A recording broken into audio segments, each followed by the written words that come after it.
Hello बच्चों, कैसे हैं आप लोग? Good evening. मेरा नाम है हिमांशु सिंह। आज मैं जो कल वाले टॉपिक पे चर्चा किया था, डिस्कशन किया था इस क्लास में, ईडीपी प्रोग्राम, आज उसका सेकंड पार्ट बनाऊंगा और कोशिश रहेगा आज खत्म हो जाए। दो पार्ट काफी है, एक पार्ट में कंप्लीट कर पाना आसान नहीं था, लेंदी वीडियो बन जाता। इसलिए मैंने सोचा कि आप लोगों को आज मैं इसका कंप्लीट वीडियो दे दूं। ठीक है, दो पार्ट आपको मेहनत करनी पड़ेगी। चलिए आइए स्टार्ट करते हैं क्लास को। हम लोगों ने लास्ट क्लास में जो पढ़ा था उसको एक बार देख लेते हैं। ठीक है, हम लोगों ने क्या पढ़ा था? हम लोगों ने स्टार्ट किया था ईडीपी, मतलब एंटरप्रेन्योरशिप एंटरप्रेन्योरशिप प्रोग्राम। बेटा इसके बारे में हम लोगों ने स्टार्ट किया था, एंटरप्रेन्योरशिप डेवलपमेंट प्रोग्राम। इसका फुल फॉर्म यही है, एंटरप्रेन्योरशिप डेवलपमेंट प्रोग्राम। ठीक है, हमने बताया था इसे क्यों किया जाता है। इसको करने का मतलब है कि जो हमारे देश में युवा हैं, जो क्वालिफाइड हैं, जो अच्छी स्किल वाले हैं, जो कुछ जीवन में करना चाहते हैं, उनको एंटरप्रेन्योरियल ट्रेनिंग दी जाए, एंटरप्रेन्योर की ट्रेनिंग दी जाए, ताकि वो अपने देश के लिए, समाज के लिए, अपने लिए कुछ कर सकें। ठीक है, इसके साथ साथ मीनिंग हमने पढ़ाया, फिर मैंने आपको ईडीपी का जो है नीड बताया था। क्या बताया था बच्चों? नीड्स बताया था। फिर मैंने ऑब्जेक्टिव्स बताया था। ये इतनी चीजें आपको पढ़ाई थी और फिर जाकर के आपका टॉपिक कल कंप्लीट कर दिया था। आज इसी के आगे कंटिन्यू में कुछ चीजें बताऊंगा। आज की वीडियो में क्या होगा? आज की वीडियो में बेटा आपको मैं बताऊंगा इसका प्रोसेस क्या है, ईडीपी प्रक्रिया कैसे स्टार्ट होती है, ईडीपी जो ट्रेनिंग दी जाती है एंटरप्रेन्योर को, इसका प्रोसेस कैसे है। साथ ही साथ मैं आज चर्चा करूंगा इंपॉर्टेंस क्या है ईडीपी का, ये आपको बताया जाएगा। इसके बाद ईडीपी की ट्रेनिंग कैसे होती है, आज की क्लास में ये मेन पार्ट है। साथ ही साथ आपको बताया जाएगा ईडीपी कराने वाले कौन कौन से इंस्टीट्यूशन है। बेटा वैसे तो इंस्टीट्यूशन बहुत हैं, बट मेनली मैं दो चार इंस्टीट्यूशन आपको बता दूंगा जो आप एग्जाम में लिख सकते हैं। क्लियर? और हाँ, एक बात और है, प्रॉब्लम्स भी बताऊंगा। आज इतने टॉपिक कवर करने हैं और आप लोग अपने कमर को कस करके बैठ जाइए, मेहनत करिए। बिना मेहनत कुछ नहीं होता, शॉर्टकट में हम कभी नहीं पढ़ा सकते। और अगर आपको शॉर्टकट चाहिए तो प्लीज वीडियो ना देखें। देखो मैं डायरेक्ट बोलता हूँ यार, क्योंकि मैं पढ़ाता हूँ, मुझे पता शॉर्टकट कोई भी सक्सेस का रास्ता नहीं होता। 5 मिनट में आइए एंटरप्रेन्योर कंप्लीट करेंगे, मेरे बस की बात नहीं है। चलिए आइए पूरा पढ़िए, अगर पढ़ना है तो। हाँ, भले आप थोड़ा सा स्पीड कर लीजिएगा, लेकिन पूरा पढ़िए। ठीक है, आइए इसको अब यहाँ से हटाते हैं। ठीक है, हमें अपना पीपीटी ओपन करना था, मुझे करते हैं। एक मिनट, जब तक पीपीटी ओपन हो रहा तब तक हम आपसे कुछ बात कर लेते हैं। तो बच्चों, ईडीपी प्रोग्राम एंटरप्रेन्योर को डेवलप करने का एक ट्रेनिंग प्रोग्राम होता है, जो हमारे देश की संस्था, भारत सरकार की गवर संस्था, चाहे प्राइवेट सेक्टर की संस्था, बेटा ये प्रोग्राम कंडक्ट कराती रहती है। मैंने कहा आप भी चाहे तो इस प्रोग्राम को कर सकते हैं। ठीक है, तो चलिए, ये रीड नहीं किया गया? अच्छा एक मिनट बेटा, थोड़ा सा स्लो है सिस्टम। हाँ, मेरी तरह समय के साथ स्लो हो जाता ना समय। ठीक है, चलिए कहाँ गया? एक मिनट बेटा, डॉक्यूमेंट में तो ज्ञान सर के नाम से होगा ये। मेरा नाम हिमांशु सिंह है, ये हमारे जो कैमरामैन और पीपीटी मेकर हैं, इन लोगों ने इसका नाम ये रख दिया, तुम क्या करें। ठीक है, रीड कर रहा है? कर रहा है। सिस्टम स्लो है, मैंने कहा अपनी तरह थोड़ा सा, इसका भी मेटाबॉलिज्म रेट थोड़ा सा स्लो है। चलिए हो जाने दीजिए। तो कुल मिलाकर के आपको कल समझ में आया? अगर नहीं आया है बच्चे, आज पहली वीडियो हमारी यहीं से आप शुरू कर रहे हैं, तो आप लोग जाकर के वहां से स्टार्ट करें पहले लेक्चर से। इसका मैंने वहां अपने वीडियो की लिंक में दे रखा होगा, ईडीपी प्रोग्राम लेक्चर 4 पार्ट 1। ठीक है, अब हम लोग बात करेंगे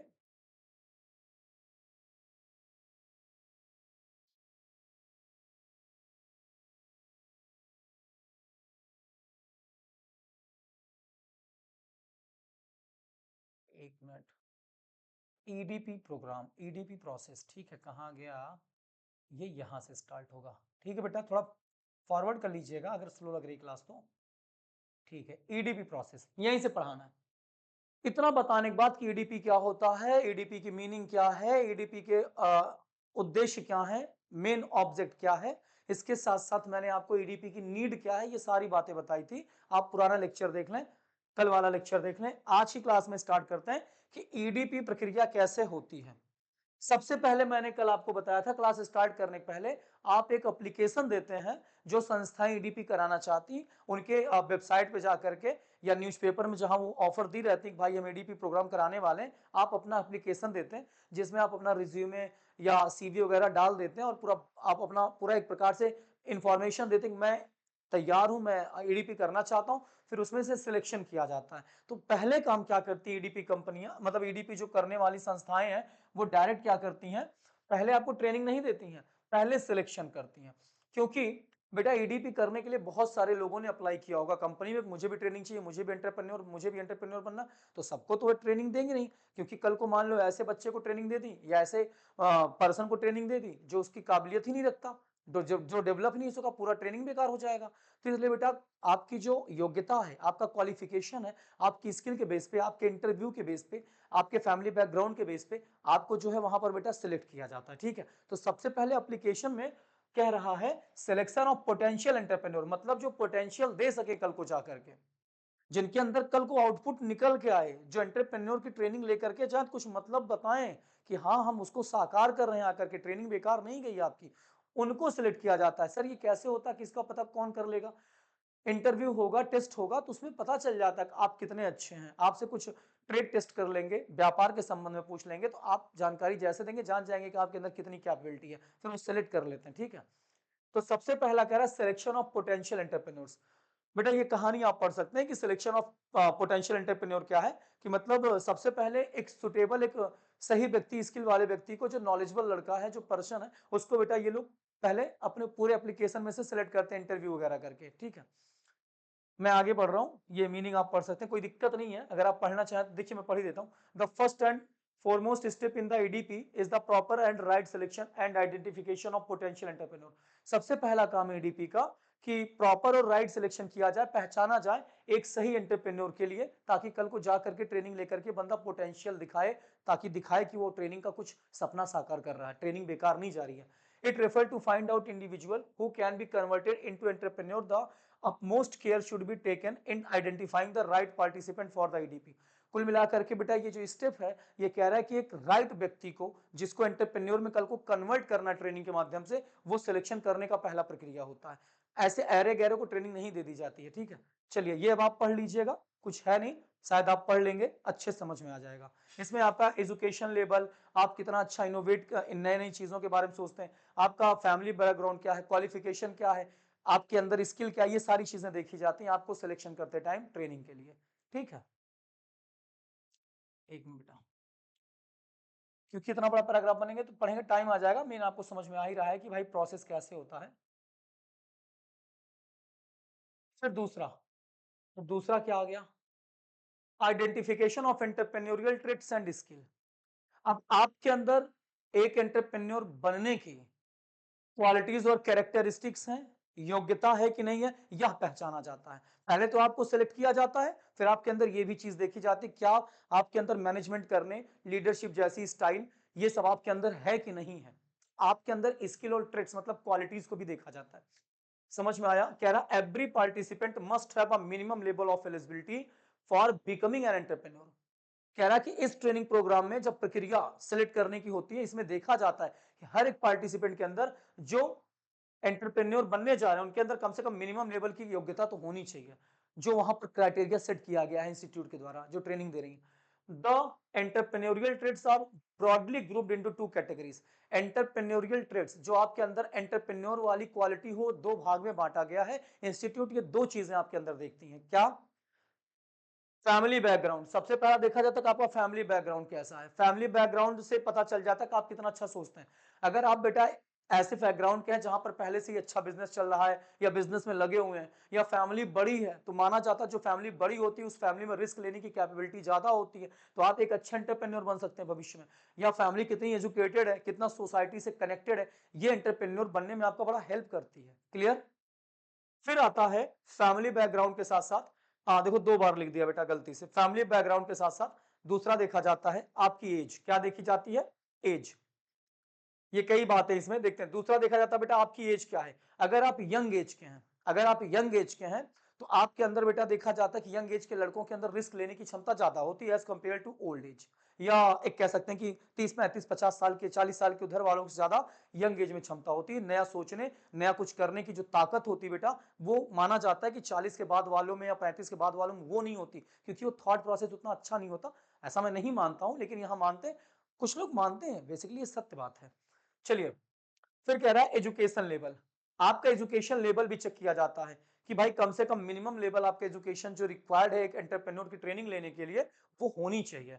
एजुकेशन लेवल्स पता चल जाता है कि आपके अंदर क्या क्वालिटी है, समझ में आई बात, क्या नॉलेज है, कैसे बिजनेस चलाएंगे आप, बड़ा मैटर करता है। Size and type of family, देखो बेटा आपके परिवार का जो साइज है, कितना बड़ी फैमिली है, मैंने कहा जितनी बड़ी फैमिली होगी उतना ज्यादा ही आप अच्छा रिस्क ले सकते हैं।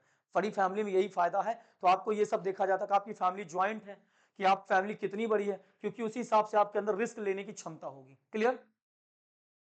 वर्किंग हैंड, क्या कह रहा है, वर्किंग हैंड कह रहा है कि भाई देखिए आपकी फैमिली जो है, आपकी फैमिली के मेंबर कितना, हाँ कितना काम करते हैं, कितना मेहनती हैं, कितना कार्य करने के लोग कितने कार्य कुशल हैं, उसी हिसाब से आपको भी जज किया जाता है कि आप भी उस टाइप के होंगे। फिर सोशल पार्टिसिपेशन, समाज में आप कितना ज्यादा पार्टिसिपेट करते हैं, क्या समाज में आप कितना ज्यादा पार्टिसिपेट करते हैं, जितना आपका सामाजिक नेटवर्क होगा, सोशल नेटवर्क होगा, आपकी फैमिली का जितना सोशल नेटवर्क होगा, वो बड़ा मायने रखता है आपके सिलेक्शन टाइम में जब आपको ईडीपी ट्रेनिंग दी जा रही होगी या देने के लिए आपको चुना जा रहा होगा। तो बेटा ये आपको, अगर आपका समाज में दायरा ज्यादा है, फॉर एग्जाम्पल मैं छोटा बखाड़ा में रहता हूं जो इलाहाबाद में पड़ता है बेटा, प्रयागराज में, अब यहाँ पर मेरा सोशल नेटवर्क ज्यादा है, तो इसका मतलब ये नहीं कि मैं एंटरप्रेन्योर ही बन जाऊंगा, बट इससे माना जाता है कि सोशल नेटवर्क मेरा जितना अच्छा है, मतलब मैं लोगों को उतना ज्यादा अपने तरफ अट्रैक्ट करता हूँ, तभी तो मेरा सोशल नेटवर्क है, तभी तो लोग मुझे जानते हैं। तो सोशल नेटवर्क से भी बड़ा फर्क पड़ता है, ये भी देखा जाता है। भाई बिजनेसमैन को सोशल नेटवर्क से मतलब है, इसलिए एंटरप्रेन्योर ट्रेनिंग प्रोसेस में आपका सोशल नेटवर्क देखा जाता है। फिर आता है, साथ ही साथ देखा जाता है सोशल नेटवर्क जब अच्छा होगा तो उससे आपकी एजुकेशन, आपको फाइनेंशियल सपोर्ट कितना मिल सकता है, आपके फैमिली वगैरह के बारे में अच्छे से पता चलेगा, कितने आप सामाजिक लोग हैं, ठीक है, और ईडीपी में फिर आपका सिलेक्शन आसानी से हो जाएगा। ठीक है। Human resource factor, human resource factor क्या है भाई, आपके अंदर कितना ज्यादा स्किल है, आपको एक्वायर करने की जो योग्यता आपके अंदर देखी जाती है, वो आपके अंदर की योग्यता देखी जाती है। क्या रहा है human resource factor, these are the inherited or acquired skill, the following human resource factor must be considered. भाई ये जो है या तो एक्वायर की जाती है और या तो आपको विरासत में मिलती है, क्या, या तो आपके अंदर आपको जो है बेटा ये कुल मिलाकर के आप या तो एक्वायर करते हैं, या तो आपके अंदर से ये जो है उत्पन्न होती है, पहले से ये चीज होती है आपके अंदर स्किल। तो क्या फैक्टर आपके अंदर ह्यूमन रिसोर्स का देखा जाएगा, पहला अचीवमेंट मोटिवेशन।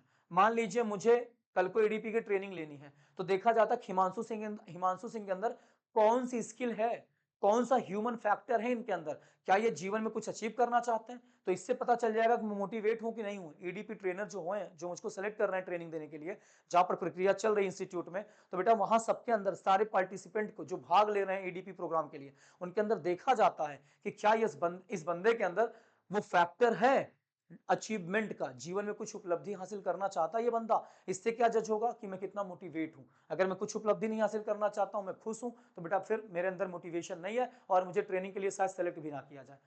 क्लियर।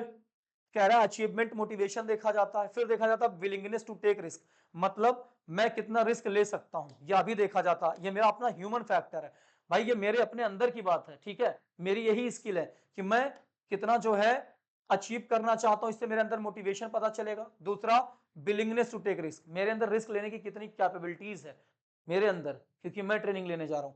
अगला इन्फ्लुएंसिंग एबिलिटी, ये देखा जाता है कि ये इंसान जो मेरे यहाँ ट्रेनिंग लेने आया वो लोगों को कितना अपनी बातों में प्रभावित कर सकता है, क्योंकि कल जब आप बिजनेस में आएंगे, ट्रेनिंग लेके एंटरप्रेन्योर का काम करेंगे, तो आपको समाज में मिलना है, बैंक वालों से मिलना है और गवर्नमेंट के अधिकारियों से भी बातचीत करनी पड़ेगी, तो इससे आप कितना ज्यादा अपने तरफ लोगों को अट्रैक्ट कर सकते हैं, ये भी क्वालिटी आपके अंदर देखी जाती है। फिर यह आपका अपना पर्सनल फैक्टर, इसलिए लिखा हुआ है ह्यूमन रिसोर्स फैक्टर। अगला, एक मिनट, अगला था पर्सनल एफिकेसी। एफिकेसी का मतलब होता प्रभावकारिता, मतलब खुद में आप कितना प्रभावी हैं। क्या मतलब है सर, खुद में प्रभावकारी क्या होता है, मतलब जैसे बेटा मान लो आप बीमार हैं, फॉर एग्जांपल आपको कोई खतरनाक बीमारी, भगवान ना करे, ऐसा ना करे, आपके अंदर कोई बीमारी मान लो, तो आपका जो मेंटल स्ट्रांगनेस होगा, आपकी जो मेंटल कैपेसिटी होगी, ये आपको बेटा पता करती है कि आप उस बीमारी से लड़ने में कितने सक्षम हैं। बड़ी बड़ी बीमारियों को आपने देखा होगा कि लोग जो है अपने मोटिवेशन से, अपनी विलिंग पावर से, अच्छे मेंटल कैपेसिटी से बेटा उसको सही कर लेते हैं। कई लोग छोटा सा बीमार होते हैं, सोचते सोचते एक्सपायर हो जाते हैं। तो कुल मिलाकर के वो देखा जाता है आप खुद में कितना दृढ़ निश्चय, कितना मोटिवेटेड और कितना अच्छा सोचने वाले व्यक्ति। इसीलिए कहता है पर्सनल एफिकेसी आपकी क्या है, व्यक्तिगत प्रभावकारिता आपके अंदर खुद के लिए क्या है, कितना खुद को आप प्रभावी बनाते हैं अपने लिए। क्लियर? फिर आगे आता है अगला जो पॉइंट है,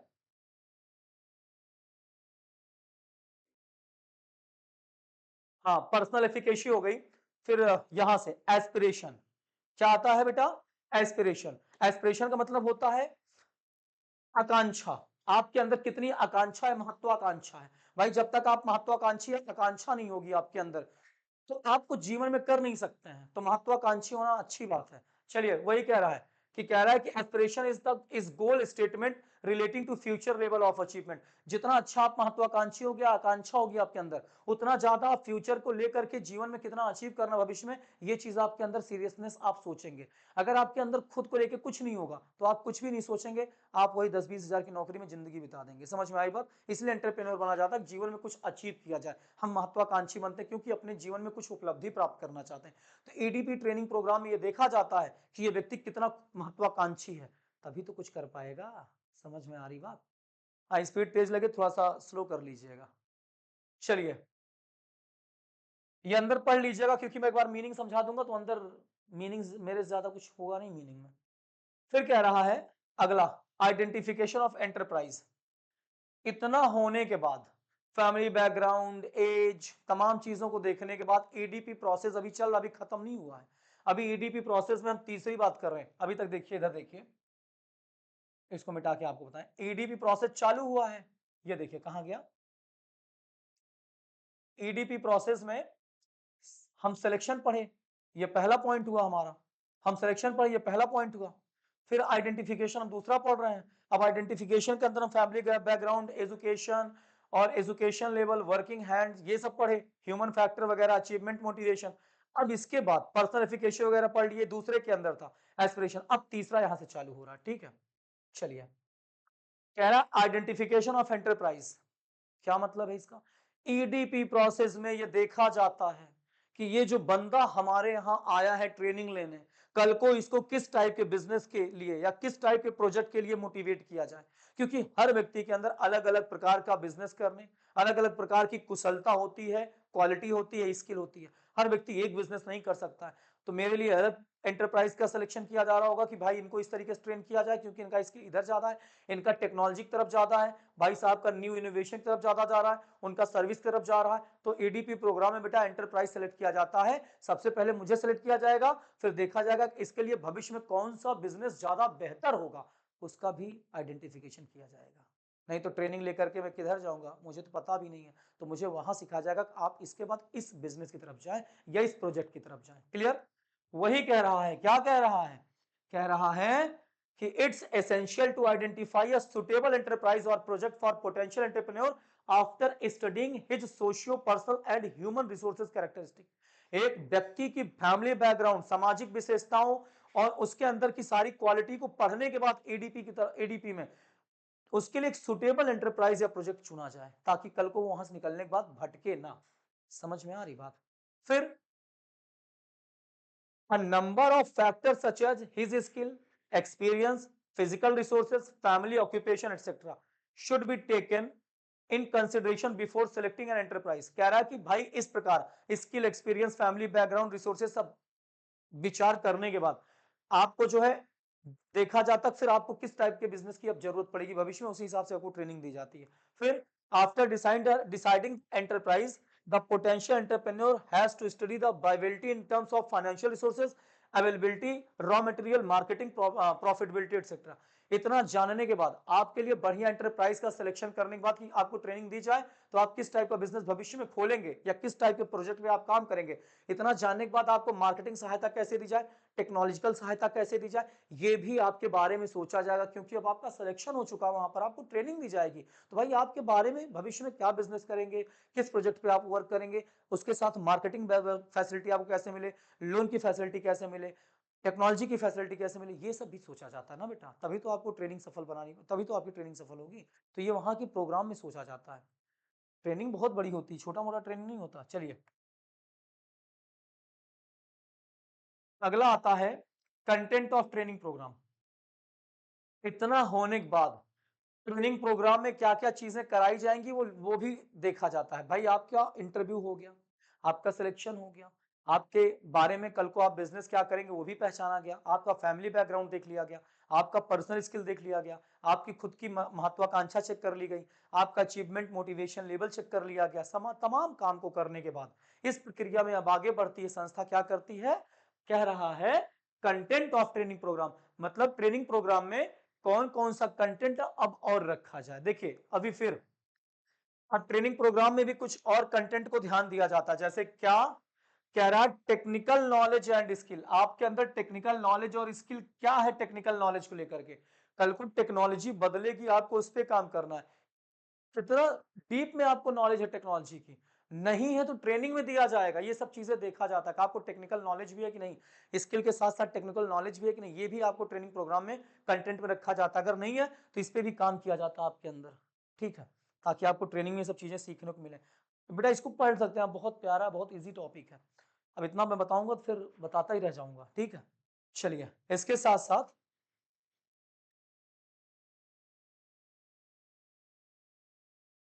अचीवमेंट मोटिवेशन ट्रेनिंग, आपको दूसरी चीज देखी जाएगी ट्रेनिंग में कि आपको जीवन में जो भी उपलब्धियां हासिल करनी है, क्योंकि हर व्यक्ति जीवन में एक नाम चाहता है, सम्मान चाहता है, पद चाहता है, रुतबा चाहता है, स्टेटस चाहता है, तो कुछ तो आप भी सोचोगे एंटरप्रेन्योर बनने के पहले।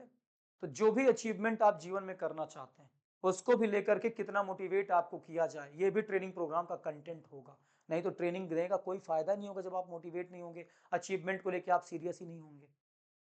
अगला, चलिए चाहे तो आप पॉइंट वाइज भी पढ़ सकते हैं, कोई दिक्कत नहीं, अंदर भी पढ़ सकते हैं, मैंने पूरा दे ही दिया है। फिर अगला आता है support system and procedure. Support system and procedure, देखिए यहां से जाने के बाद या ट्रेनिंग के टाइम पर ही देखा जाता है कि जब आप ट्रेनिंग ले रहे होंगे उसके बाद जब निकलेंगे तो किस टाइप का सपोर्ट आपको सरकार की तरफ से उपलब्ध है, कौन कौन सी बैंक है जो आपको लोन देंगी, कहां कहां से आपको रॉ मटेरियल और लेबर का सपोर्ट मिलेगा, कहां कहां से आपको टेक्नोलॉजी मिलेगी, और किस तरीके से आप बिजनेस को चलाएंगे, ये भी बेटा ईडीपी ट्रेनिंग में कंटेंट में लिखा जाता है, ताकि आपको उसी तरीके की ट्रेनिंग दी जाए, ताकि यहां से निकलने के बाद आपको सपोर्ट के बारे में टेंशन ना हो, फाइनेंशियल सपोर्ट के बारे में बिल्कुल चिंता ना हो, लेबर रॉ मटेरियल कहां से मिलेंगे ये कभी सोचना ही ना हो, क्योंकि आप ट्रेनिंग में सब सीखें कहां से क्या लेना, ये भी बेटा आपको वहां सिखाया जाता है, ठीक है। देखो लिखा हुआ है the proper training relating to support system and procedure should be imparted to participation. Participant कह रहा है कि भाई प्रॉपर एक पार्टिसिपेंट जो है उसकी ट्रेनिंग का यह हिस्सा होता है सपोर्ट सिस्टम, उसको दिया जाता है क्या, उसको इतनी समझ लाई जाती है कि कौन कौन सी कमर्शियल बैंक है या इंस्टीट्यूशन जो आपको लोन देंगे, कल को निकलने के बाद आपको इसकी जरूरत पड़ेगी, बिना इसके आप बिजनेस कर ही नहीं सकते, तो आप बिजनेस की ट्रेनिंग लेने के बाद कहां कहां से सपोर्ट प्राप्त करेंगे, ये भी इतनी समझ आपको वहां दी जाती है। यही है इसका मतलब। मार्केट सर्वे, यहां से जाने के बाद आप मार्केट सर्वे कैसे करेंगे ये भी ट्रेनिंग में बताया जाता है। व्हाट इज द मार्केट सर्वे, कौन, अब भाई देखो आप जो बिजनेस करेंगे पहले आप ईडीपी में ट्रेनिंग लेंगे, ट्रेनिंग लेने के बाद आप आएंगे, फिर आप मार्केट को सर्वे कैसे करेंगे ये भी सिखाया जाएगा उस ट्रेनिंग में। यहां पर सिखाया गया है क्या, कि कैसे आप नए बिजनेस के अपॉर्चुनिटीज को निकालेंगे, कैसे आप न्यू प्रोडक्ट बनाएंगे, कैसे आप नई टेक्नोलॉजी का यूज करेंगे, कॉम्पिटिटर कौन है, मार्केट की कंडीशन क्या है, ये मार्केट के बारे में आपको जानकारी कैसे होगी, यह भी इस ट्रेनिंग प्रोग्राम का हिस्सा होता है, ताकि आपको कल मार्केट सर्वे करने में कोई प्रॉब्लम ना हो, नहीं तो आप बिजनेस नहीं चला पाएंगे, लाख ट्रेनिंग आप ले लीजिए। क्लियर, चलिए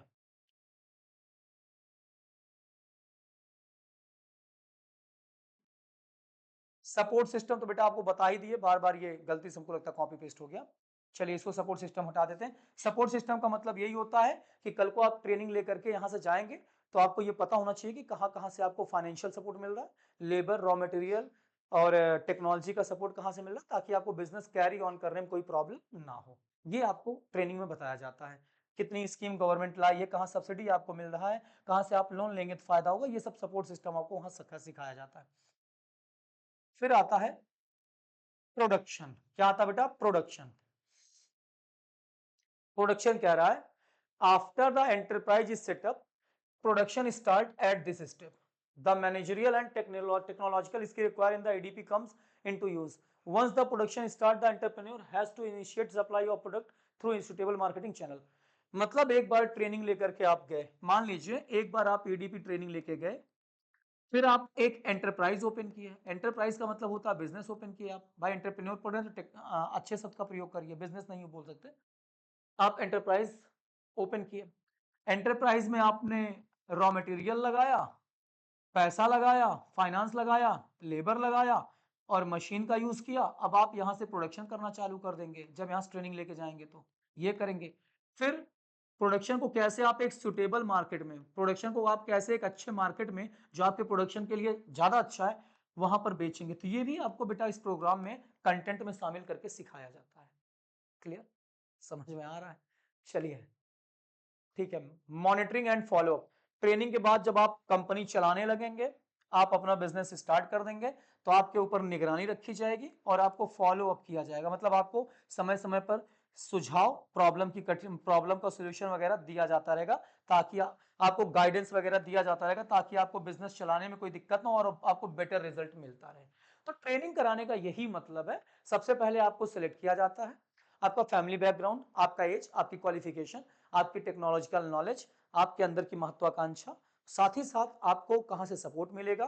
फिर आपको बेटा कुल मिला करके आप प्रोडक्शन करेंगे कैसे, तो मार्केट में कहां जाएंगे बेचने, मार्केट सर्वे आप भविष्य में कैसे करेंगे, ये तमाम चीजों का उस ट्रेनिंग प्रोग्राम में हिस्सा बनाया जाता ताकि आपको इसकी समझ दी जा सके।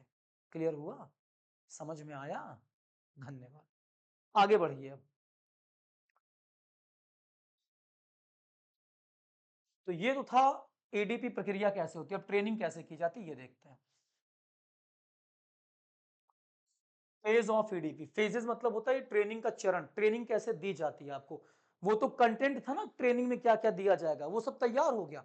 अब फेज बनाया जाएगा कैसे कैसे आपको ट्रेनिंग दी जाए। अब समझ में आई नहीं? वो तो ट्रेनिंग प्रोग्राम में शामिल करने के लिए आपका सिलेक्शन, फैमिली बैकग्राउंड, एज, क्या क्या आपको बताया जाएगा, टेक्नोलॉजी नॉलेज कहां से मिलेगी, सपोर्ट कैसे मिलेगा, ये सब वहां पे कंटेंट लिख दिया गया। अब आपको ट्रेनिंग दिया जा रहा है, फेज चालू हो चुका है। एक मिनट बेटा, चलिए स्टार्ट करते हैं फिर।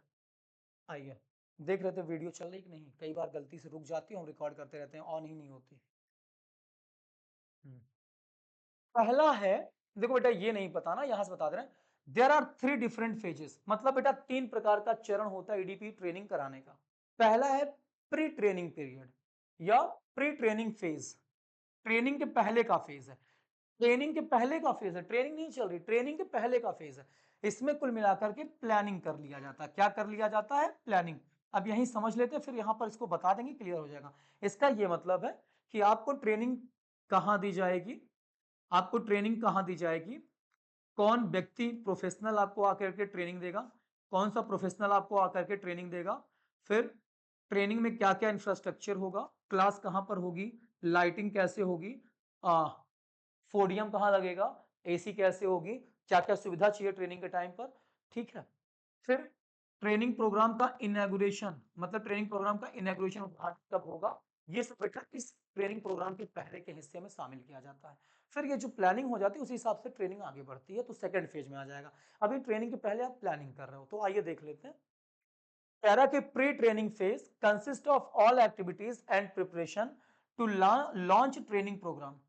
मतलब ट्रेनिंग प्रोग्राम को लॉन्च करने के पहले ये ट्रेनिंग फेज जो पहले वाला है, ये सभी एक्टिविटी है, मतलब जो प्रिपेयर सॉरी ये ट्रेनिंग प्रोग्राम का जो फेज है बेटा, ये ऑल एक्टिविटीज को कंसिस्ट करता है जो आप ट्रेनिंग में करेंगे। उसी कहां, जब आप ट्रेनिंग प्रोग्राम लॉन्च करेंगे तो ये सारी एक्टिविटीज वहां पर की जाएगी। तो पहले प्लानिंग कर लिया जाता है कि यही यही हम ट्रेनिंग में करेंगे। ट्रेनिंग डायरेक्ट नहीं स्टार्ट हो जाती है। अच्छा ये बताओ, जब डॉक्टर आपके ऊपर, डॉक्टर किसी का ऑपरेशन करता है तो क्या डायरेक्ट लिटाता है चलो चीर दें, ऐसा तो होता नहीं है। पहले वो प्लान करता है खमीन का ऑपरेशन कैसे करना है, कौन कहाँ होगा, चाकू कहाँ रखी जाएगी, सॉरी कैंची कहाँ रखी जाएगी, कौन सा मेडिसिन लगेगा, पहले इनको कौन सी दवा देनी है, फिर उसके बाद उनको जब ये सब प्लान हो जाता है फिर लाते हैं ऑपरेशन थिएटर में, फिर चालू कर देते हैं। पहले प्लानिंग की जाती है, डायरेक्ट नहीं चालू कर दिया जाता। वही कह रहा है ट्रेनिंग करने के लिए इंफ्रास्ट्रक्चर कैसे होगा, क्लासरूम कहाँ होगी, कौन आएगा ट्रेनिंग देने, कैसे मैनेजमेंट के बारे में बताया जाएगा, कैसे टेक्नोलॉजी के बारे में बताया जाएगा, ये ट्रेनिंग प्रोग्राम के पहले का हिस्सा है, ये प्लानिंग हिस्सा होता है, पहला प्लानिंग का फेज होता है। ठीक है, तो क्या है देखते हैं। अब प्री ट्रेनिंग फेज क्या है इसको समझिए। प्री ट्रेनिंग फेज का मतलब होता है कि ट्रेनिंग लॉन्च करने के पहले, ट्रेनिंग प्रोग्राम लॉन्च करने के पहले सारी एक्टिविटीज को यहां पर इन्वॉल्व किया जाता है, तैयार किया जाता है, प्रिपेयर किया जाता है। क्या है देखिए क्या क्या एक्टिविटीज होती है। पहला selection of entrepreneurs for the training program. सबसे पहले हमने बताया कि एंटरप्रेन्योर को सिलेक्ट किया जाता है ट्रेनिंग देने के लिए। दूसरा, arrangement of infrastructure are the program like selection of placement of place of training. मतलब सारे इंफ्रास्ट्रक्चर को, कहां पर ट्रेनिंग होगी किस स्थान पर, वहां पर सारा इंफ्रास्ट्रक्चर व्यवस्थित किया जाता है, light, fan, AC, classroom, podium, digital board, सब मार्कर, ये सब सब। दूसरा, तीसरा हो गया taking necessary step for inauguration of program. Program के उद्घाटन को कराने के लिए, क्योंकि बड़े बड़े लोग आते हैं, बिजनेसमैन बुलाया जाता ताकि आपको कल मोटिवेशन वहां मिल सके, एंटरप्रेन्योर की ट्रेनिंग लेने गए आप देखें, करे ये भी आए हैं भाई साहब, ये इनोग्रेशन में आए, तो आपको किसको इनोग्रेट, किससे इनोग्रेट कराना है, किसको बुलाना है, कब इनोग्रेशन किया जाए प्रोग्राम का, ये सब वहां पर देखा जाता है। इसके बाद formation of selection committee to select training for the program. बेटा इसके बाद कह रहा है कि हम सिलेक्शन कमिटी भी बना लेते हैं ताकि भविष्य में जिसको ट्रेनिंग करना है, जो एंटरप्रेन्योर है, उनको सिलेक्ट करे वो। ये जो सिलेक्शन कमिटी बेटा, इसमें कुछ एजुकेटेड लोग होते हैं, एक्सपीरियंस पर्सन होते हैं, जो आपको एंटरप्रेन्योर की ट्रेनिंग देने के लिए सिलेक्ट करते हैं, ट्रेनिंग लेने के लिए सिलेक्ट करते हैं। समझ में आए? हालांकि मैंने यहाँ बता दिया कि एंटरप्रेन्योर को ट्रेनिंग के लिए सिलेक्ट किया जाता है, तो ये काम यही करता है, सिलेक्शन कमिटी सिलेक्ट करता है कि आपको ट्रेनिंग दी जाए, कि इनको ट्रेनिंग दी जाए, क्योंकि अप्लाई तो लाखों लोग करते हैं, हजारों लोग करते हैं, सबको थोड़ी मिलता है। फिर मैंने बताया कैसे मिलता है, आपका फैमिली बैकग्राउंड, एजुकेशन, इंटरव्यू वगैरह लेने के बाद ही आपको मिलती ट्रेनिंग प्रोग्राम। ठीक है, फिर कह रहा making provision with regard to publicity and campaigning for the program. ये भी देखा जाता है कैसे पब्लिसिटी कराएं प्रोग्राम को, प्रोग्राम के बारे में कैसे कैंपेनिंग कराएं, कैसे सबको बताएं कि हम प्रोग्राम कराने जा रहे हैं। ये तमाम चीजें बेटा इस ट्रेनिंग प्रोग्राम के पहले देखी जाती है, प्री फेज में। ठीक है, दूसरा आता है ट्रेनिंग फेज। अब ट्रेनिंग चालू हो चुकी है, अब ट्रेनिंग चालू हो चुकी है, तो यहाँ पर आपको जो जरूरी स्किल है, नॉलेज है, वो दिया जाने लगा है, डेवलप आपको किया जाने लगा है ट्रेनिंग के माध्यम से, ताकि आपको कल को कोई प्रॉब्लम ना हो। ट्रेनिंग करने के पहले प्लानिंग हो चुकी है, अब यहाँ ट्रेनिंग का काम चालू हो चुका है, ट्रेनिंग रुक नहीं रही है, अब यहाँ पर आपको डेवलप किया जा रहा है, आपके अंदर मैनेजमेंट की स्किल बताई जा रही है, आपको सिखाया जा रहा है, आपको कैसे कल को एक एंटरप्रेन्योर बनना है, सक्सेसफुल बनना है, ये सब चीजें अब यहाँ चालू हो गई ट्रेनिंग में, शुरू हो गया ट्रेनिंग। कह रहा है कि the primary objective of training program is to develop motivation and skill or competency amongst the potential entrepreneur। Training program का जो प्राइमरी उद्देश्य होता है वो होता है कि आपके अंदर मोटिवेशन को डेवलप किया जाए, साथ ही साथ आपके अंदर स्किल को लाया जाए, आपको योग्य बनाया जाए एक पोटेंशियल एंटरप्रेन्योर की तरह। ठीक है, तो ये इसका उद्देश्य है। फिर care should be taken on impart both theoretical and practical knowledge to various trainees. इसके साथ साथ कह रहा है कि आपको थ्योरेटिकल एंड प्रैक्टिकल नॉलेज दोनों दिया जाए, ये ना सिर्फ प्रैक्टिकल नॉलेज दिया गया, थ्योरेटिकल नहीं, क्योंकि थ्योरेटिकल नॉलेज आपको समझ और एक्सपीरियंस देता है, प्रैक्टिकल नॉलेज आपको बताता है काम कैसे करना है। ठीक है, तो ये भी आपको वहां दी जाए, और साथ ही साथ कुछ क्वेश्चंस को भी देखा जाए। क्या क्वेश्चंस है? whether the attitude of the entrepreneur has been turned toward the proposed project or no। Training देने के साथ साथ ये भी क्वेश्चन किया जाए आप लोगों से, या देखा जाए कि जो प्रपोज ट्रेनर हैं, सॉरी जो प्रपोज एंटरप्रेन्योर हैं या जो प्रोस्पेक्टिव एंटरप्रेन्योर हैं, क्या उनका जो एटीट्यूड है प्रोजेक्ट को लेकर के, जिस पर कल वो बिजनेस करेंगे, जो मैंने स्टार्टिंग बताया था कि आइडेंटिफिकेशन ऑफ एंटरप्राइज, जिस पर वो बिजनेस करेंगे, क्या उसके प्रति उनका रवैया बदल रहा है कि नहीं बदल रहा है, क्या वो कर पाएंगे कि नहीं कर पाएंगे, जो मैं ट्रेनिंग दे रहा हूँ क्या ये बेकार और मिथ्या तो नहीं होगी। तो ये भी देखा जाता है ट्रेनिंग के साथ साथ आपके अंदर स्किल नॉलेज तो आ रही है, क्या आप जिस प्रोजेक्ट के लिए लाए गए हैं, जो प्रोजेक्ट आपको, जिस प्रोजेक्ट पे आपको काम करना सिखाया जा रहा है ट्रेनिंग में, क्या वो कल को कर पाएंगे, क्या उसके प्रति आपका बिहेवियर चेंज हो रहा है कि नहीं हो रहा है, ये भी देखा जाता है। इसी ट्रेनिंग प्रोग्राम में। दूसरा, whether the trainee has been motivated और accept entrepreneurship as a career. क्या जो हम यहाँ ट्रेनिंग दे रहे हैं, हमारा एंटरप्रेन्योर जो यहाँ पर है, क्या वो अपने आप को एंटरप्रेन्योर की तरह करियर देख रहा है कि नहीं दे रहा है, देख रहा है। क्या वो मोटिवेट हो रहा है कि नहीं हो रहा है, कि ट्रेनिंग बेकार तो नहीं जा रही, ये सब देखा जाता है ट्रेनिंग कराते टाइम। क्लियर? ये कुछ क्वेश्चंस दिमाग में होने चाहिए, वरना एडीपी के प्रोग्रामर जो है, जो एडीपी करा रहे हैं, उनका रिजल्ट बेकार होगा और आप लोग कल को देश का भविष्य बर्बाद कर देंगे। समझ में आई बात? ये भी देखा जाता है। भाई टाइम लग रहा है, आप पैसा दे रहे हैं, वो मेहनत कर रहे हैं, सरकार की गवर्नमेंट संस्था मेहनत कर रही है, प्राइवेट संस्थाएं मेहनत कर रही हैं, तो ये देखती हैं। साथ ही साथ फिर क्या क्वेश्चंस आपके उनके दिमाग में आता है आपको लेकर के ट्रेनिंग के time, how the trainee behave like an entrepreneur.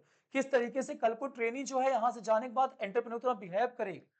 Weather the trainee has sufficient knowledge और रिसोर्सेज एंड टेक्नोलॉजी और नॉट। कह रहा क्या ट्रेनी के पास सफिशिएंट नॉलेज है, रिसोर्सेज है, टेक्नोलॉजी की समझ है कि नहीं है। नहीं तो ट्रेनिंग में और दिया जाए उसको, ताकि कल को घबराए ना वो यहाँ से जाने के बाद। फिर what kind of entrepreneurial traits he lack and what step should be taken to set it. कह रहा है कुल मिला करके आपके अंदर एंटरप्रेन्योरियल क्वालिटी कौन सी डाली जाए।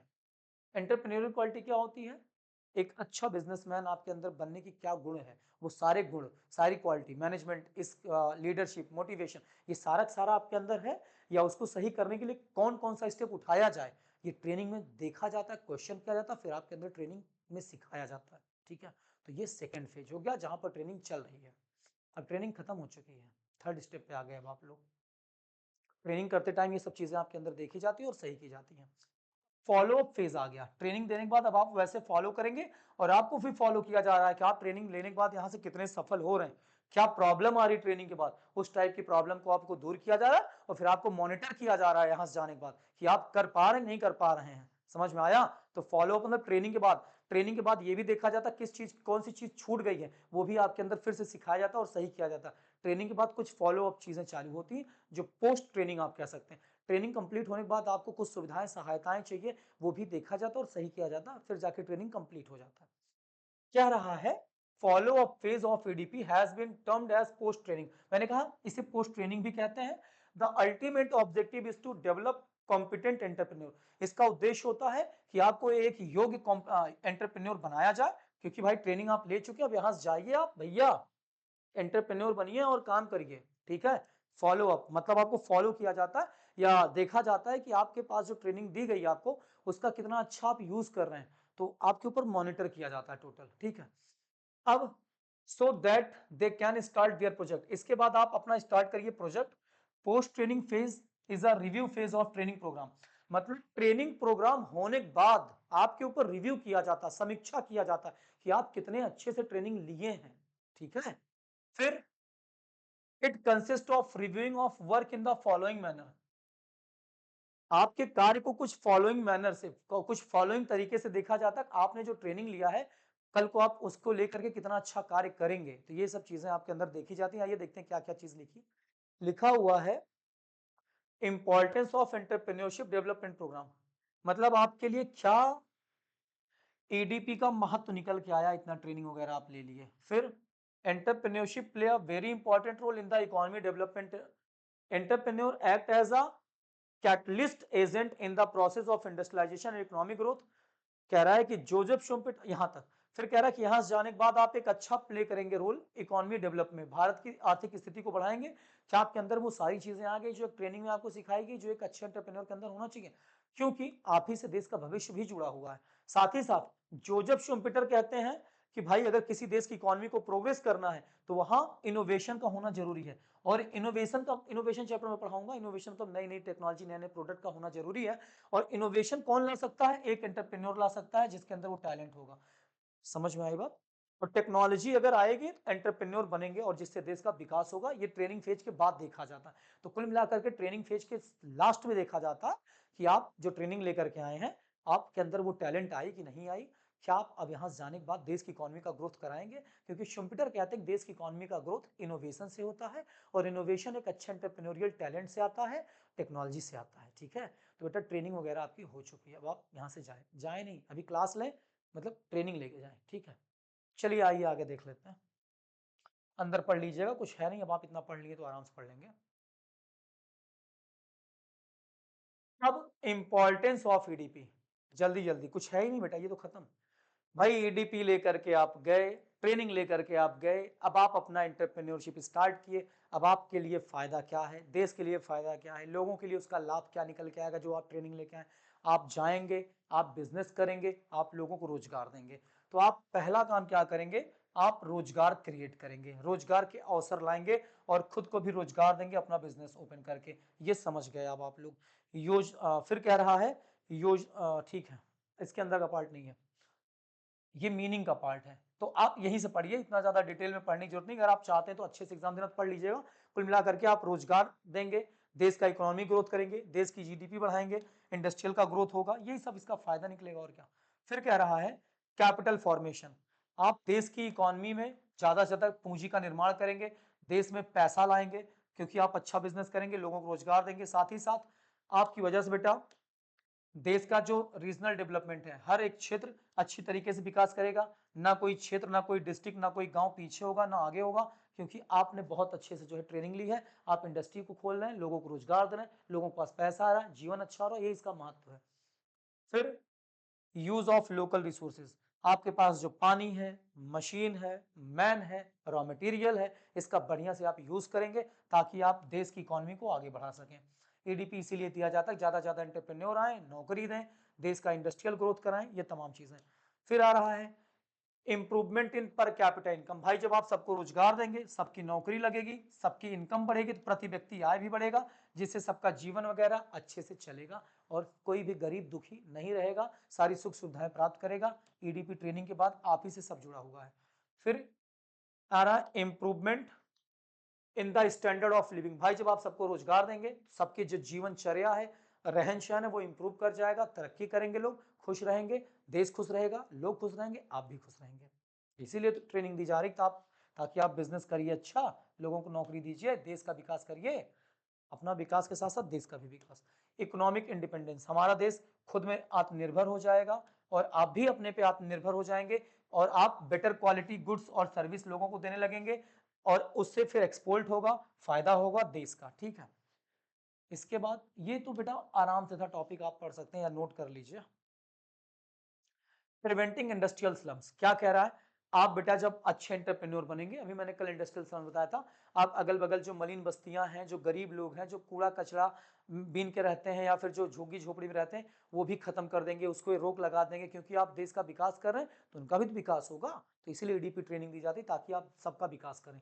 फिर रिड्यूसिंग सोशल टेंशन, आप समाज में टेंशन कम करेंगे, युवाओं के लिए आप प्रेरणा बनेंगे, इंस्पिरेशन बनेंगे, लोग आपको देखेंगे, वो भी ट्रेनिंग लेकर के आएंगे, वो भी देश में अपना योगदान देंगे, एंटरप्रेन्योरशिप का काम करेंगे, देश का विकास होगा। ये सब चीजें आप पढ़ते चलें, कोई दिक्कत नहीं है।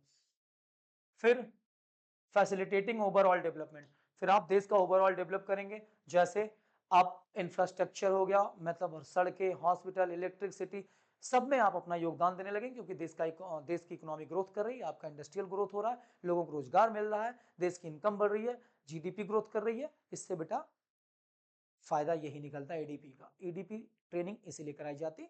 आज ये करीब 50-60 साल पहले ही संस्था आ गई थी ताकि देश में ज्यादा ज्यादा एंटरप्रेन्योर बनाया जाए, लोगों को रोजगार दे, क्योंकि सरकार को पता है इतना रोजगार वो सबको दे नहीं सकती है। तो आप ही रोजगार दीजिए, आपको इसलिए ट्रेनिंग दी जा रही है और आपको सारी मैनेजमेंट सिखाई जा रही है, आपको रिसोर्स कैसे यूज करना ये सब सिखाया जा रहा है ताकि आप देश का इकोनॉमी ग्रोथ कराएं। ठीक है, चलिए आइए। अब कुछ प्रॉब्लम्स हैं, इतनी चीज पढ़ने के बाद प्रॉब्लम तो आएंगी ही भाई। ईडीपी के कुछ प्रॉब्लम्स हैं, क्या प्रॉब्लम्स हैं। पहला है no policy at the national level. क्या कह रहा है, no policy at the national level, राष्ट्र के स्तर पर किसी प्रकार की नीति नहीं है। क्या है, दो government of India is fully aware about the importance of entrepreneurial development. कह रहा है गवर्नमेंट ऑफ इंडिया को एंटरप्रेन्योर के विकास के बारे में अच्छी तरीके से पता है, yet we do not have a national policy on entrepreneurship. फिर भी हमारे पास नेशनल लेवल की कोई पॉलिसी गवर्नमेंट ने नहीं बनाई है इसको लेकर के, जबकि उसको पता है कि एंटरप्रेन्योर का कितना महत्व है देश में। फिर it is expected that the government will formulate and enforce. कह रहा है ये गवर्नमेंट से हम अनुमान लगाएंगे, उम्मीद करेंगे कि कल को गवर्नमेंट एक अच्छी पॉलिसी एंटरप्रेन्योर को लेकर बनाएगी और साथ ही साथ उसका प्रमोशन करेगी ताकि देश का विकास हो सके, क्षेत्रों का विकास हो सके। ये प्रॉब्लम है कि अभी भी नेशनल लेवल पे कोई पॉलिसी नहीं बनी हुई है। फिर आता है ओवर एस्टिमेशन ऑफ ट्रेनिंग। जो ईडीपी की ट्रेनिंग लेने गए हैं, मान लीजिए हम एडीपी में ट्रेनिंग लेने गए हैं, हमारे अंदर एक बहुत ज्यादा एस्टिमेशन आने लगती है। हम मान लेते हैं कि यहाँ से जाने के बाद हमें बहुत सारी सफलताएं मिलेंगी, हम बिजनेस ओपन कर लेंगे। इतनी ट्रेनिंग मिलने के बाद तो हम अपने अंदर लगता है कि भाई अब हम ही सब कुछ हैं। तो ये कुछ ज्यादा एस्टिमेशन नहीं हो गई, कल को जाके हम गलत भी तो हो सकते हैं। तो वही कह रहा है कि भाई ट्रेनिंग में कई बार अच्छी ट्रेनिंग नहीं मिल पाती, अच्छा गाइडेंस नहीं मिल पाता, जिससे जो हमारे ट्रेनी वो ओवर एस्टिमेट कर लेते हैं और कल को जाके वो असफल हो जाते हैं, तो बड़ी प्रॉब्लम होती है। ठीक है, फिर ट्रेनिंग लेने के लिए जल्दी कोई आता नहीं है और फिर अगला यूथ जो अगले लोग हैं वो भी डिस्टर्ब हो जाते हैं, वो भी ट्रेनिंग के लिए नहीं आते। फिर कह रहा तीसरी प्रॉब्लम क्या, ड्यूरेशन ऑफ ईडीपी। सबसे बड़ी बात बेटा, जो ईडीपी का प्रोग्राम है लगभग 6 वीक का होता है, मतलब 6 हफ्ते का होता है ज्यादा से ज्यादा। जिससे ये प्रॉब्लम आती है कि पूरी ट्रेनिंग आपको 4 से 6 वीक का होता है, जिसके ज्यादा से ज्यादा बेटा आपको ट्रेनिंग मिल नहीं पाती है। एक अच्छी ट्रेनिंग के लिए 1-2 साल लगता है, तो 4 से 6 वीक में आपको कौन सी ट्रेनिंग मिल जाएगी। तो वही कह रहा है कि ड्यूरेशन कम है, इस वजह से प्रॉब्लम आती है एक अच्छा एंटरप्रेन्योर बनने में या ट्रेनिंग देने में। Non availability of infrastructure facilities. आज भी हमारे देश में कोई बहुत अच्छा कह रहा है कि इंफ्रास्ट्रक्चर नहीं है। जैसे कि जब आपको ट्रेनिंग मिलता है तो वहां पर बढ़िया क्लासरूम की प्रॉब्लम आती है, बढ़िया माइक की प्रॉब्लम आती है, बोर्ड की प्रॉब्लम आती है, डिजिटल बोर्ड की प्रॉब्लम आती है, लाइट की प्रॉब्लम आती है, एसी की प्रॉब्लम आती है। आज भी अभी इंफ्रास्ट्रक्चर इतना अच्छा नहीं है, इसलिए ट्रेनिंग लेने में प्रॉब्लम आती है लोगों को। ठीक है, अगला आ रहा है। 1 मिनट इसको मिटा दें, कहाँ गया ये। फिर कह रहा मोड ऑफ सिलेक्शन। कह रहा आज भी हमने बहुत सारी चीजें देख ली, फैमिली बैकग्राउंड देख लिया, स्किल देख लिया, सब कुछ ठीक है, लेकिन आज भी सिलेक्शन का ढंग वही पुराना वाला है। कह रहा है कि भाई आज भी बहुत ज्यादा आइडिया नहीं है लोगों को सिलेक्ट करने का। इंटरव्यू देते हैं लोग, इंटरव्यू में जो पास हुआ उसको रख लेते हैं, जो नहीं कि इंटरव्यू देने वाले के अंदर क्वालिटी ही हो। समझ में आई बात। कई बार आजकल सोर्स से भी लोग ट्रेनिंग ले लेते हैं, फोन आ जाता है विधायक जी, चाचा विधायक है, भाई रख लेना पड़ता है। मंत्री जी का फोन आ गया तो ट्रेनिंग देना ही पड़ता है। तो आज भी सिलेक्शन की प्रक्रिया बहुत अच्छी नहीं है, वही कह रहा है कि ये प्रॉब्लम है। अगला, non availability of competent faculty. Training देने के लिए बढ़िया मैनेजमेंट वाले लोग होने चाहिए, प्रोफेशनल लोग होने चाहिए। आज भी योग्य फैकल्टी आपको ट्रेनिंग देने नहीं आती, वही लोग आते हैं जिनके पास बहुत ज्यादा नॉलेज नहीं या ट्रेडिशनल नॉलेज, पुरानी नॉलेज लेकर के आते हैं, मॉडर्न नॉलेज वाला कोई नहीं। फिर poor response of financial institution. आज भी जो हमारी वित्तीय संस्थाएं हैं, जो वहां सिखाया गया कि आप यहाँ जाने के बाद ये सपोर्ट ले लें, कॉमर्शियल बैंक से लोन ले लें, इस बैंक से लोन ले लें, ऐसा कुछ नहीं है बेटा आजकल। भले कुछ है लिखा हुआ है, इतना ज्यादा सपोर्ट अभी नहीं है। तो वही कह रहा है कि बहुत घटिया रिस्पॉन्स है फाइनेंशियल इंस्टीट्यूशन का, वित्तीय संस्थाओं का जो लोन देती हैं। आप इन्वायरमेंट सॉरी एंटरप्रेन्योर की ट्रेनिंग लेके भटकते रहिए ऐसे। ठीक है, अरे मोटिवेट डिमोटिवेट नहीं कर रहा हूँ यार, लेकिन कुछ लोगों के साथ तो प्रॉब्लम आती है। आपके पास पैसा आइए। अब आ रहा है, कह रहा है institutions providing EDP in India. कौन कौन सी इंस्टीट्यूट है जो बेटा आपको ईडीपी की ट्रेनिंग देती है भारत में। तो सबसे पहला आ रहा है NIESBUD, full form national institute for entrepreneurship and small business development. मतलब ये एक संस्था का नाम है जो आपको एडीपी की ट्रेनिंग देती है। वैसे तो है 50 संस्था, लेकिन 3-4 हम बता देंगे, एग्जाम में इतना याद कर लेना काफी है। कह रहा है कि NIESBUD का जो स्थापना किया गया था वो 1983 में किया गया था। ये एक संस्था का नाम है जो ट्रेनिंग देती है, याद रखिएगा। By the ministry of industry, जो हमारे यहाँ इंडस्ट्री मतलब उद्योग मंत्रालय, उसने इसकी स्थापना की थी, जो गवर्नमेंट ऑफ इंडिया का पार्ट है। It main function and objective, sorry इसका जो मेन उद्देश्य इस संस्था का वो ये है, to serve as an apex national level resource institute to accelerate the process of entrepreneurship development. इस संस्था का उद्देश्य है कि आपको एक अच्छे लेवल का ये जो है एंटरप्रेन्योरियल ट्रेनिंग दे, ताकि आप जा करके देश की इकोनॉमी को ग्रोथ में लाएं और आपके अंदर एक अच्छा एंटरप्रेन्योरियल डेवलपमेंट हो जाए। आप अच्छी ट्रेनिंग लेकर के अपने अंदर में विकास ला करके आप देश का ग्रोथ करें, ये इस ट्रेनिंग संस्था का उद्देश्य है। दूसरा, to help and facilitate various agency in carrying out training and other entrepreneurship development activities. ये संस्था बेटा और भी एजेंसियों से बात करके ईडीपी वगैरह जैसे प्रोग्राम करवाती रहती है, ताकि ज्यादा से ज्यादा देश में एंटरप्रेन्योर बनते रहें। ठीक है, और ट्रेनिंग होती रहे। फिर to provide vital information support to trainers, promoters and entrepreneurs. कह रहा है कि ज्यादा से ज्यादा जानकारी सपोर्ट को लेकर के ट्रेनर को, प्रमोटर को और एंटरप्रेन्योर को मिलती रहती है। सपोर्ट क्या है, financial support, technological support, market support, सरकार द्वारा लाई गई सब्सिडी, ये संस्था बताती रहती है कि एक एंटरप्रेन्योर को, एक प्रमोटर को किस चीज़ की आवश्यकता है, कहाँ से सपोर्ट मिलेगा अपना बिजनेस चलाने के लिए, ट्रेनर को कहाँ सपोर्ट मिलेगा ट्रेनिंग देने के लिए। ये सारी जानकारी अपने लोगों को देती रहती संस्था, ताकि ना एंटरप्रेन्योर कोई प्रॉब्लम आए बिजनेस चलाने में, ना प्रमोटर को, ना ट्रेनर को ट्रेनिंग देने में आए। ठीक है। फिर to evolve effective training strategies, बेटा ये प्रभावी ट्रेनिंग रणनीति भी बनाती ताकि कल को एक अच्छी ट्रेनिंग दी जा सके। ये उसी की संस्था जो आपको ईडीपी कराती है, तमाम एजेंसियों से बात करती, ट्रेनिंग दीजिए लोगों को, ये वही करती, सरकार ने बनाया। To identify trainees and assist potential entrepreneurs for setting up venture. ये ट्रेनीज है बेटा, वो ट्रेन लिखा गलत है, ट्रेनीज है। कह रहा है कि पोटेंशियल एंटरप्रेन्योर का पता लगाना और उनको ट्रेनिंग देना, साथ ही साथ कैसे वो कल को अपना बिजनेस ओपन करेंगे, ये सब ये संस्था ट्रेनिंग में सिखाती है। ये संस्था सरकार ने बनाया था 1983 में, इसी उद्देश्य से ज्यादा ज्यादा एंटरप्रेन्योर का डेवलपमेंट देश में किया जाए। ठीक है, तो एक बड़ी संस्था है, मुख्य संस्था है। अगला आता है, साथ ही साथ एक और लाइन भी रह गया, this institute act as a nodal agency, it organise about 29 national and 6 international training program every year. मतलब कुल मिलाकर के ये मुख्य एजेंसी मानी जाती है इसका, और ये 29 नेशनल और 6 इंटरनेशनल लेवल तक प्रोग्राम हर साल कराती रहती है ट्रेनिंग का लेके। फिर entrepreneurship development institute of India, एक दूसरी इंस्टीट्यूट आ गई, EDII, मतलब entrepreneurship development institute of India, वो खत्म हो गया, उसका इतना काम था। अब इसका देख लेते हैं। ये बेटा 1983 में बनाया गया फाइनेंशियल इंस्टीट्यूशन है, ये वित्तीय सहायता प्रदान करता, मतलब it was establish in 1983 by financial institution, मतलब ये वित्तीय संस्थाओं द्वारा, जो हमारे देश में बैंक वगैरह हैं, उन लोगों ने मिलकर के इस संस्था को बनाया था। फिर इट कंडक्ट रिसर्च, ये क्या करती है, ये ट्रेनिंग प्रोग्राम, ये जो संस्था ये रिसर्च करती है, ट्रेनिंग देती है, किसको, इंस्टीट्यूशंस को, building activities for encouraging the participation of backward regions. इसका मतलब ये जो संस्था बनाई गई, ये वित्तीय संस्थाओं मतलब बैंक वगैरह के माध्यम से बनाई गई। इसका काम है रिसर्च कराना, ट्रेनिंग देना, किसको, इंस्टीट्यूशंस को, ताकि जो है ज्यादा से ज्यादा देश में बैकवर्ड एरिया में ट्रेनर मतलब बैकवर्ड एरिया में ज्यादा ज्यादा एंटरप्रेन्योर को ट्रेनिंग देकर के उनको सिखाया जाए। तो ये संस्था बेसिकली बैंकों द्वारा बनाई गई, और इस संस्था का मुख्य भाग है ज्यादा ज्यादा रिसर्च किया जाए, एरिया को डेवलप करने के लिए ज्यादा से ज्यादा एंटरप्रेन्योर को ट्रेनिंग दी जाए, ताकि कोई भी एरिया ऐसा ना हो जो पीछे रह जाए। ये इसका मतलब है, और इसको बैंकों ने स्टैब्लिश किया था, वित्तीय संस्थाओं ने मिलकर के 1983 में।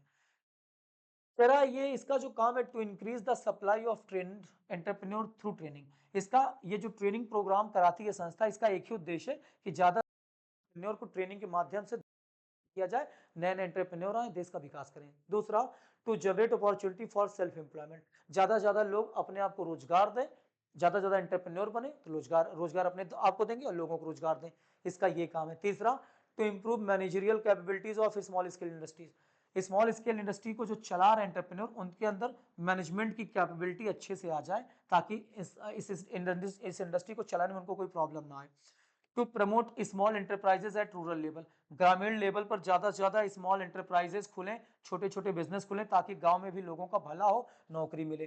To contribute to the dispersal of business ownership, कुल मिलाकर के ज्यादा से ज्यादा बिजनेस ओपन हो, ताकि ज्यादा से ज्यादा लोग एंटरप्रेन्योर बने, मालिक बने और देश का विकास करें। ये इस इंस्टीट्यूट का उद्देश्य है। ये दूसरा इंस्टीट्यूट है, पहले हमने वो पढ़ लिया, दूसरा ये है।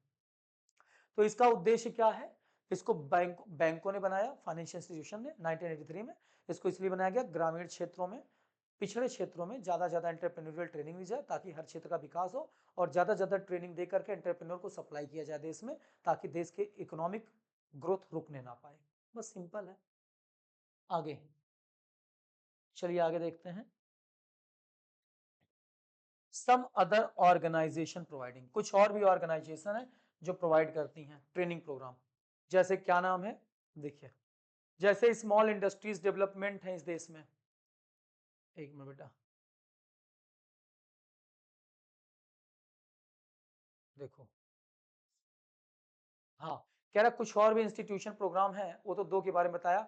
स्मॉल इंडस्ट्रीज डेवलपमेंट ऑर्गेनाइजेशन है, सीडो जिसको कहते हैं, इंडियन इन्वेस्टमेंट सेंटर है, IICS है, national institute for small industries extension and training है, फिर small industry development bank of India है। तो कुल मिलाकर के काफ़ी संस्थाएं हैं जो देश में एंटरप्रेन्योर की ट्रेनिंग देती हैं, या एंटरप्रेन्योर को सपोर्ट करती हैं, स्मॉल इंडस्ट्री को आगे बढ़ाने के लिए ट्रेनिंग देती हैं, ये फाइनेंस की भी व्यवस्था कराती हैं ताकि देश की इकोनॉमी ग्रोथ करे, रुकने ना पाए। बहुत सारी संस्थाएं जो आपको ईडीपी कराती, आप नेट में डालेंगे सरसरार के 40-50-100 के ऊपर संस्थाएं आ जाएंगी जो national as well as international level की एंटरप्रेन्योर की ट्रेनिंग देती हैं।